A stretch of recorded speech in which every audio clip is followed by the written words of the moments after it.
भारत पाकिस्तान तनाव के बीच एक और बड़ी खबर। मुंबई में समुद्री किनारों की सुरक्षा और बढ़ा दी गई है। समुद्री किनारे से लोगों को हटने को कहा जा रहा है। समुद्र किनारे घूमने से लोगों को फिलहाल मना किया गया है। ये बड़ी खबर है, मुंबई से आ रही है। मुंबई, जहां लोगों से ये अपील की जा रही है कि समुद्र किनारे घूमने फिलहाल ना आए, समुद्र किनारे से लोग हट जाएं। सुरक्षा के मद्देनजर फिलहाल मुंबई में समुद्री किनारों की सुरक्षा बढ़ाई गई। तो देखिए किस तरीके से चौकसी जो है वो हर तरफ बढ़ती जा रही है और ऐसे में महाराष्ट्र, मुंबई, यहां मुंबई में समुद्री किनारों की सुरक्षा जो है वो और बढ़ा दी गई है। और इस बीच हमारे साथ हमारे तमाम सहयोगी इस वक्त मौजूद हैं। नीरज राजपूत मेरे साथ जुड़ रहे हैं न्यूज रूम से। स्टूडियो में मेरे साथ मेरे सहयोगी आशीष कुमार सिंह भी इस वक्त मौजूद हैं और साथ ही ग्राउंड से हमारे साथ अंकित गुप्ता लगातार बने हुए हैं। जरा आप नीरज का रुख करते हैं और नीरज से जानते हैं, नीरज अभी और क्या डिटेल्स मिल रही हैं? वो साउथ ब्लॉक में जो हाई प्रोफाइल मीटिंग चल रही है जिसमें सीडीएस से लेकर तीनों सेनाओं के प्रमुख, डीजीएमओ सब मौजूद हैं और रक्षा मंत्री को ब्रीफ कर रहे हैं, उसको लेकर कुछ खबरें छनकर आ पा रही हैं? बिल्कुल, अभी तो जो ब्रीफिंग रोमाना चल रही है उसमें जो तीनों सेना प्रमुख हैं और साथ ही सीडीएस वो बता रहे हैं एक तो पूरा ओवरऑल सिचुएशन क्या है इस वक्त भारत और पाकिस्तान के बीच में बॉर्डर एरियाज़ में। बीती शाम में किस तरह से जो पाकिस्तान की तरफ से जो अटैक हुआ, ड्रोन अटैक हुआ, खासतौर से जम्मू में और राजस्थान बॉर्डर पर हुआ, उसके बारे में पूरी जानकारी और हमारा काउंटर सिस्टम क्या होता है वो उसके बारे में जानकारी इस वक्त जो है तीनों सेना प्रमुख राजनाथ सिंह को दे रहे हैं। इसके अलावा मैं आपको एक और अपडेट दे देता हूं रोमाना, जो कि पता चल पाया है कि बीती शाम कैसे हमने जो पाकिस्तान का जो ड्रोन अटैक था। जी जी जी नीरज, अपनी बात पूरी कीजिए।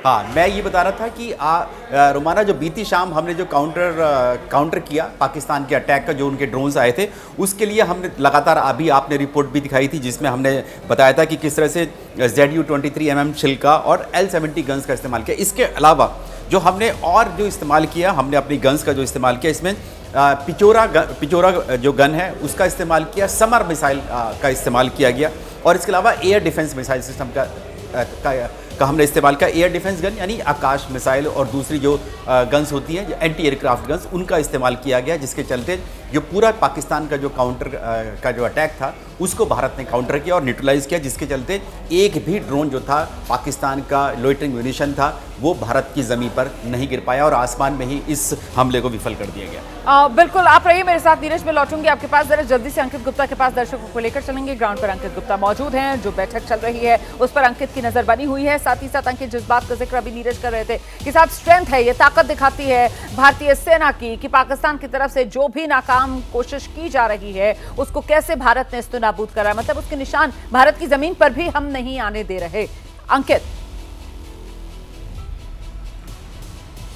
बिल्कुल रोमाना, और देखिए केंद्र सरकार की तरफ से जो तीनों सेना प्रमुख है, उसके अलावा सीडीएस और डीजीएमओ से पहले भी बैठकें होती रही हैं, लेकिन आज अभी जो सूत्रों से जानकारी मिल रही है कि जो सरकार का केंद्रीय नेतृत्व है, जो वरिष्ठ नेतृत्व है जिसमें प्रधानमंत्री, गृहमंत्री और रक्षा मंत्री हैं, ये तीनों ही लगातार जो है अलग अलग बैठकें करके जानकारी लेते रहे रात भर भी। और ऐसी जानकारी मिली है कि प्रधानमंत्री भी जब तक ये पूरा घटनाक्रम चलता रहा है देर रात तक लगातार उनके पास में इंफॉर्मेशन आ रही थी, कभी रक्षा मंत्रालय की तरफ से, कभी जो है एनएसए की तरफ से। लेकिन एक जानकारी निकल के सामने आ रही है, जो बैठक चल रही है, इस बैठक के दौरान जो है रक्षा मंत्री राजनाथ सिंह साफ संदेश दे रहे हैं कि भारत की संप्रभुता पे अगर किसी भी तरह का कोई हमला है तो उसको बर्दाश्त नहीं किया जाएगा। और पाकिस्तान ने ये जो हरकत की है कि हमारे सिविलियंस पर हमला किया और उसके बाद में कल देर रात 8 बजे के आसपास जिस तरीके से ड्रोन का इस्तेमाल करके हमारे एयरपोर्ट्स और मिलिट्री इंस्टॉलेशंस की तरफ उसका मुंह मोड़ा, उसको बर्दाश्त नहीं किया जाएगा। और पाकिस्तान की नापाक हरकतों का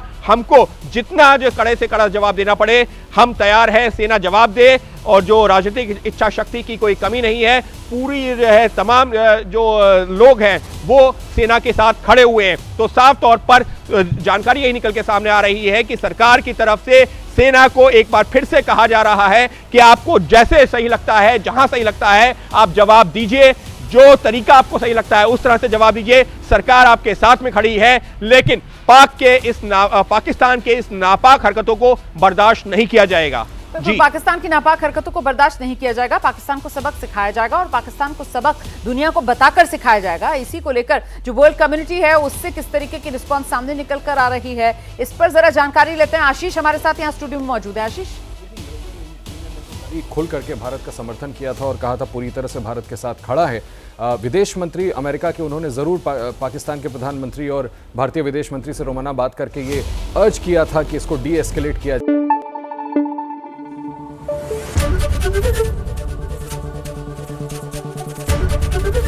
एबीपी न्यूज आपको रखे आगे।